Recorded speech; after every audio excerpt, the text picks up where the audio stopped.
मेरे घर के रास्ते में एक कब्रिस्तान पड़ता है। जब भी हमें कहीं पर आना जाना पड़ता है तो कब्रिस्तान से गुजरना पड़ता है। मेरे साथ कुछ ऐसा हुआ था एक दिन, जो कि मैं आप लोगों को आज बताना चाहता हूँ। मेरा नाम राजेश है और मैं अपने परिवार के साथ उत्तर प्रदेश बिजनौर में रहता हूँ। मेरा एक बड़ा भाई भी है जो कि लखनऊ यूनिवर्सिटी में बीटेक कर रहा है, और एक छोटी बहन भी है जो कि कॉलेज में पढ़ती है। घर में मैं एक लौता ऐसा हूँ जो कि रात को अपने दोस्तों के साथ मूवी देखता हूँ और घूमता रहता हूँ। मुझे घर में किसी की भी कोई भी रोक टोक नहीं है। मैं कहीं भी आ जा सकता था। आज मैं आपको उस दिन के बारे में बताने जा रहा हूँ जो कि मेरी लाइफ का बहुत ही डरावना दिन था। मुझे बहुत अच्छे से याद है कि मैं और मेरे 3 दोस्त रात को अपने कॉलेज फ्रेंड की एक बर्थडे पार्टी में गए हुए थे। पार्टी लगभग रात के 9 बजे से शुरू होकर 12 बजे तक खत्म हुई। मेरे बाकी दोस्तों का घर मेरे घर से काफ़ी दूर था, इसलिए वो मुझे रास्ते में घर के नज़दीक ही छोड़कर अपने अपने घरों पर चले गए थे। मैं अकेला ही घर पर आ रहा था।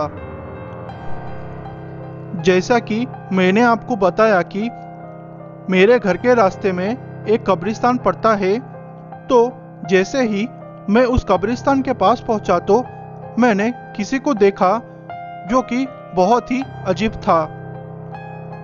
बहुत अजीब इसलिए था क्योंकि पहली बात तो यह है कि रात को कब्रिस्तान में कोई भी नहीं रुकता, और दूसरी बात यह है कि कब्रिस्तान का दरवाज़ा भी बंद होता है, लेकिन पता नहीं उस दिन खुला था।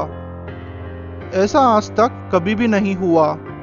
पहले तो मैंने सोचा कि किसी को बुलाऊं और इस बारे में बताऊं, लेकिन बाद में सोचा कि क्यों ना मैं खुद ही जाकर देख लूं कि क्या है।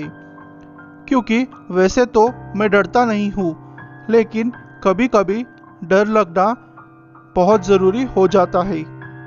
मैं धीरे धीरे उस कब्रिस्तान की ओर बढ़ने लगा, ये देखने के लिए कि आखिर कौन है वहाँ पर। मैंने गेट पर जाकर आवाज़ लगाना शुरू कर दिया, पर कोई भी नहीं बोल रहा था। मुझे लगा शायद मेरी आवाज़ किसी को भी नहीं सुनाई दे रही होगी, तो मैं और अंदर चला गया और देखने लगा कि कौन है वहाँ पे। तो मुझे एक आदमी दिखाई दिया जो कि कब्र के पास खड़ा हुआ था।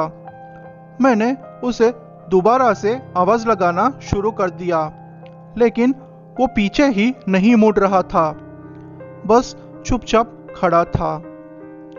अब मैं उसके पास गया और उसके कंधे पर हाथ लगाया, तो उसने एकदम से पीछे मुड़कर देखा। उसे देख मेरे तो होश ही उड़ चुके थे। वो कोई और नहीं बल्कि हमारे पड़ोस में ही रहने वाले एक अंकल थे, जिनका नाम जॉन फर्नांडिस था। वो मुझे देख रहे थे और मैं उन्हें।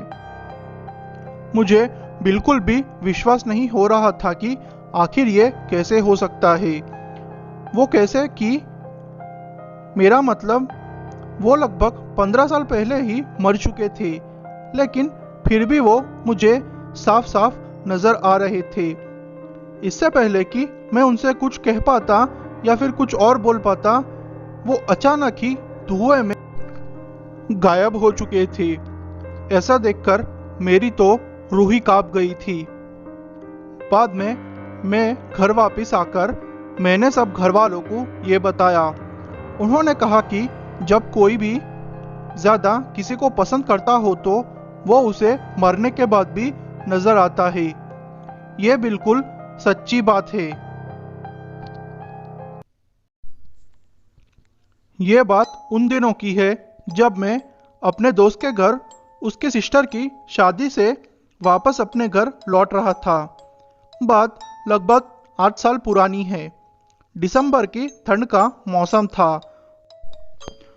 और ठंडी ठंडी हवा के साथ हिलते पेड़, मानो रात में शैतान का रूप आ गया हो। मेरा नाम दिनेश है और मैं जम्मू का रहने वाला हूँ। नज़दीक ही मेरे दोस्त की सिस्टर की शादी थी और उसमें मुझे बुलाया था। मेरी तबीयत रात को खराब हो जाने के कारण से मैं कुछ जल्दी ही घर की ओर निकल गया। मुझे मेरे दोस्त ने बहुत रोका, लेकिन मैं रुका नहीं और वापस घर की ओर चल दिया। मुझे याद है कि मेरे दोस्त के घर से लगभग 3 किलोमीटर दूर रास्ते में एक कब्रिस्तान पड़ता है। मैं अपनी बाइक से ही गया था शादी में। जैसे ही मैं उस कब्रिस्तान के पास पहुंचा तो मेरी बाइक अचानक से रुक गई। मुझे लगा ये क्या हो गया है। अभी तो मेरा घर लगभग उस कब्रिस्तान से 4.5 किलोमीटर दूर था। रात के समय ना तो कोई ऑटो या ना तो कोई बाइक ठीक करने वाला दिख रहा था। मैंने सोचा क्यों ना घर पर कॉल करके भाई को बुला लेता हूँ। तो मैंने फ़ोन करने की कोशिश की, लेकिन कॉल भी नहीं मिल पा रहा था।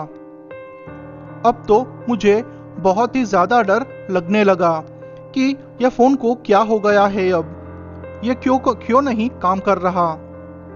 पहले तो बाइक खराब हो गई और अब ये फ़ोन भी। मैंने गुस्से में अपने फ़ोन को कब्रिस्तान की ओर फेंक दिया। यार, ये तो भाई का गिफ्ट दिया हुआ है। लगभग 18,000 का फ़ोन था ये।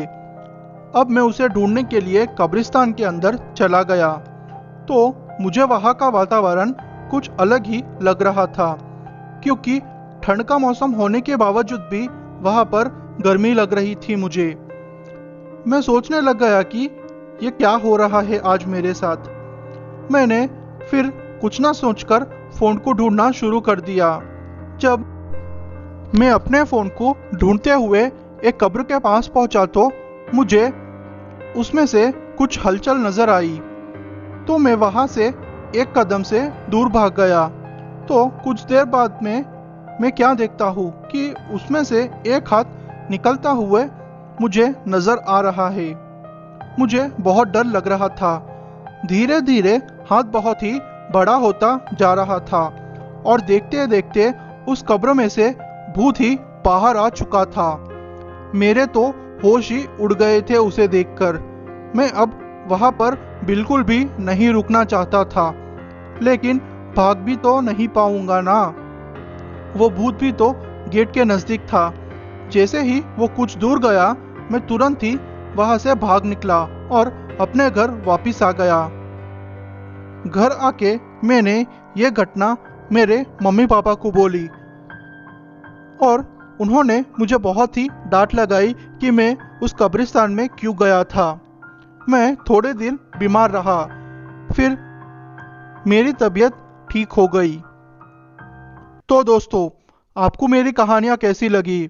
अगर मेरी कहानियाँ आपको पसंद आई हो तो मेरे वीडियो को लाइक और कमेंट कर दीजिए और मेरे चैनल को भी आप सब्सक्राइब कर लीजिए।